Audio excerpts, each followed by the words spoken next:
On a day where tensions rise and alliances shift in Port Charles, Monday's events at General Hospital reflect a town standing on the edge of calculated betrayal, romantic reckoning, and family turmoil.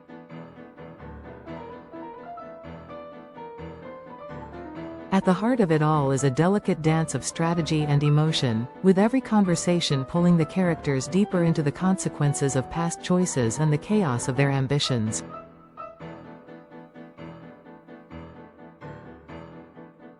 Brooke Lynn Quartermaine, determined and more assertive than ever, takes it upon herself to confront her formidable grandmother Tracy Quartermaine with a blend of urgency and persuasion. Brooke Lynn recognizes that despite Trace's hardened pride and calculating nature, the moment calls for seizing opportunity over ego. With a press conference looming and the public narrative surrounding Drew Kane reaching a tipping point, Brooke Lynn urges Tracy to use her platform not just to preserve the family's standing, but to gain the upper hand in a game that is becoming increasingly ruthless.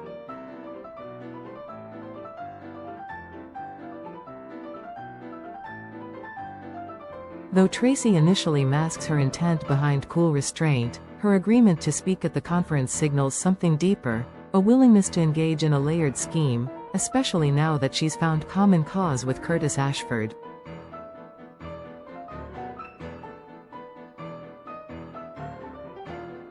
Curtis, still recovering from emotional and physical battles of his own, is no longer playing the sidelines.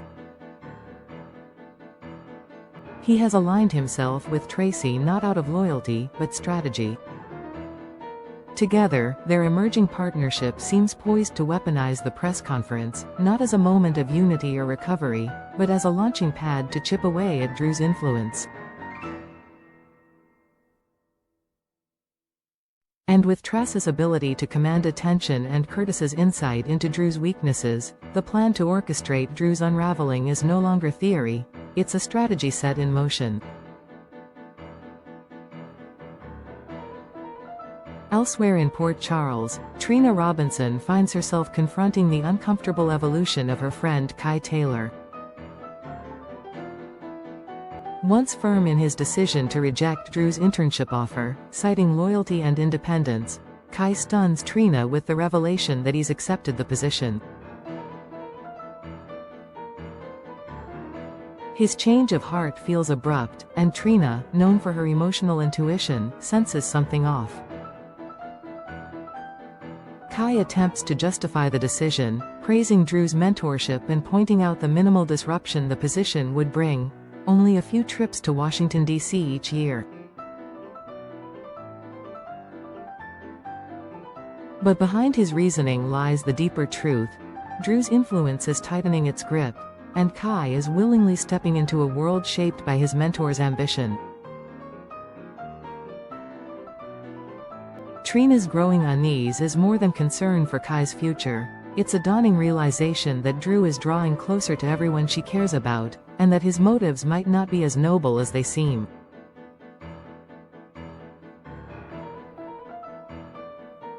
At the same time, the re-emergence of romantic tension between Jordan Ashford and her ex-husband Curtis adds emotional complexity to the day. A shared conversation about joy and fleeting peace leads to a momentary spark, a smile, a knowing glance, and the subtle ache of a bond that refuses to fade.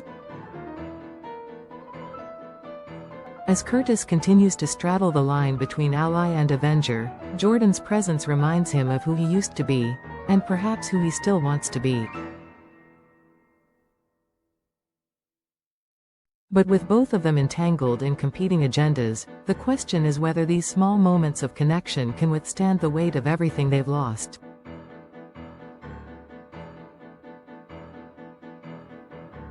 Meanwhile, in the heart of Drew's own empire, the air is thick with triumph and tension. Martin Gray brings news that energizes Drew. Trace's agreement to the press conference confirms that the pieces of his plan are falling into place.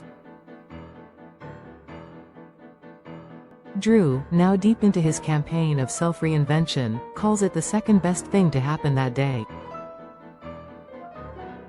The first? Willow Tate accepting his proposal.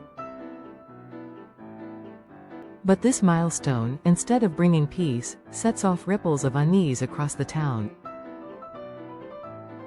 Willow's decision to marry Drew ahead of her custody hearing unsettles Nina Reeves, who urges caution, suggesting that patience could preserve what little is left of Willow's image in the courtroom.